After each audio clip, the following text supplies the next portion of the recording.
অনেকদিন পর নিজেকে নিয়ে কিছু কথা লিখলাম। ধ্বংসের দিকে তাকিয়ে মুচকি হাসি দেওয়া অদ্ভুত মানুষ আমি।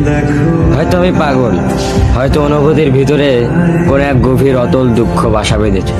তবুও নিজেকে জোর করে হাসাতে শিখে গেছি। যেদিন ভেতরটা একবার ভেঙে গিয়েছিল, সেদিনও বাইরে থেকে এক চিলতে হাসি মুখে নিয়ে সবার সামনে দাঁড়িয়েছিলাম।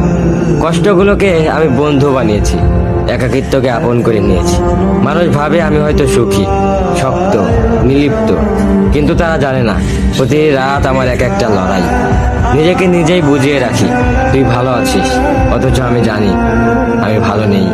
ভেঙে যাচ্ছি প্রতিদিন একটু একটু করে, আর এই ধ্বংস হওয়াটাকে যেন ভালোবেসে ফেলেছি। আমি সেই মানুষ যে হার মানার আগে হাসে, কারণ জানি কান্না দেখিয়ে লাভ নেই। পৃথিবী শুধু শক্তদের মনে রাখে, দুর্বলদের নয়। তাই আমি অদ্ভুত, আমি অনুভূতির আগুনে পুড়ে যাওয়া নীরব যোদ্ধা। আমার জীবন কোনো সুখের গল্প নয়, এটা নিঃশব্দ বিপ্লব, যেখানে হাসির আড়ালে লুকানো থাকে হাজারো না বলা কথা, ভাঙা স্বপ্ন, হারিয়ে যাওয়া আমি।